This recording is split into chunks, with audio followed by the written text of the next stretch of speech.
I sensed like I could turn the problem upside down in my head, and these revelations would just come. That's Sabbath. Yeah. It is the connections that you make in your world that I believe is God breathed. Okay. So it sounds like you're talking about God intervening or stepping into a process and bringing something greater than, like almost grace. Like Sabbath is a form of partnership. You can only go so far, and then God comes in, and then now you can go way further with limited energy because His energies and with limited intellect. I mean, limited ability. He just blows the limits off. All right. Now the Sabbath is a letting go of our agenda. Let's talk about the Ten Commandments, because Brueggemann gets into that. Yes, he does. And so, speaking of illogical, it's like the first three commandments have to do with who God is. Right.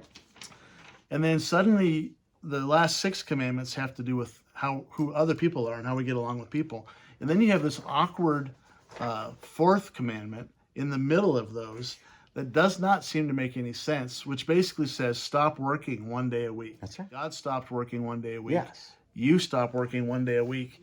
And then there's severe penalties for not stopping working 1 day a week. Oh, yes. And then Brueggemann does a great job of talking about how this Sabbath thing is a continuous theme throughout the Old Testament and the New Testament, and that the Sabbath thing seems to delineate God's people from the rest of the world.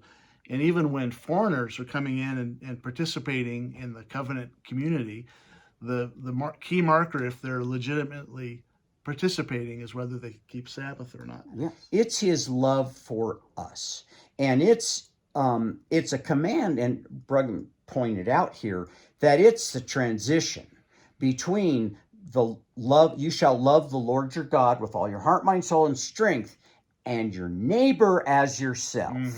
And that thing sits right in the middle, saying you got to have Sabbath. And Sabbath, command by God, for God, no, for you, and for your relationships. Because if you don't do that, if you don't back off and breathe and enjoy nature, enjoy God's presence, enjoy your family, others, then you just can't function well when it says don't murder, don't commit adultery, don't, because you're just on a path, they're in your way, whack. Right. You lie for fear, you on and on it goes. Well, Brueggemann has this contrast between every religion, which is epitomized by Pharaoh, who it's about your value is in what you produce. And not only your value to me, because I have to produce more, I have to acquire. Yes. And those are the societies that dominate and take over everybody else. Yeah. Pharaoh mentality is invasive because it acquires by definition. Yes. And we've been acquired. We've been invaded by this mentality of I have to have more. That's absolutely right. I'm not allowed to rest. And because of that, and here's Brueggemann's point, that since we choose not to rest, we can't resist the culture and live for God and each other because we're too busy trying to acquire. Just think it's about time. We Yep. say a little bit about Hebrews 4. Therefore a rest for the children of God. Yeah. Now, go ahead. All right.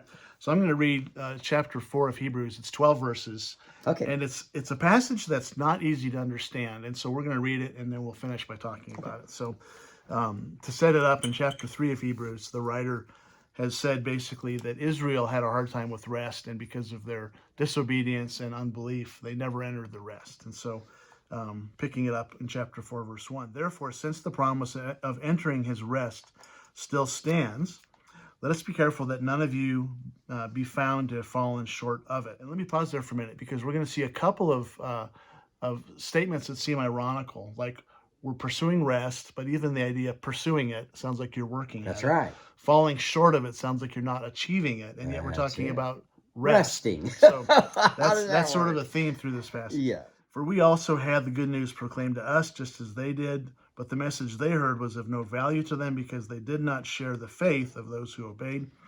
Now we who have believed enter that rest. God has said, and he quotes Psalm 95 for like the 40th Yes. time here. Declared an oath in my anger, they shall never enter my rest.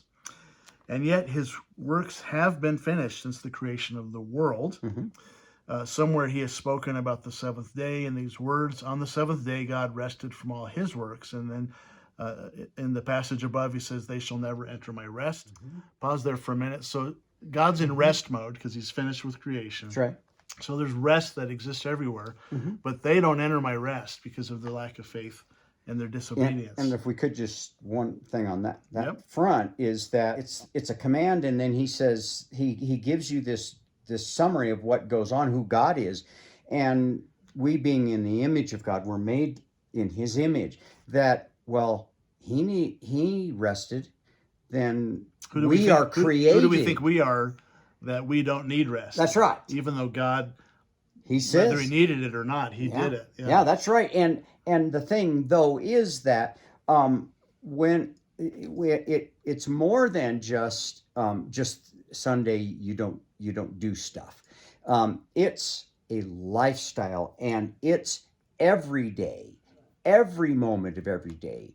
When you pause, you can just breathe, bring him back into your mind and focus, and continue on. When you're, that's what you were talking about pausing to get more of a macro view. A macro view. Let your right brain get working for a minute. That's right. Okay. And so that, for me, that, that helped me a lot. But still, that's not the same as actually stopping and putting and saying, praise you, Jesus. Thank you for the goodness that you have. Thank you for calling me and bringing me here. Lord, help me with this issue. Yeah. Bring revelation to me, and focusing on him, allowing his spirit to move within you and give you inspiration.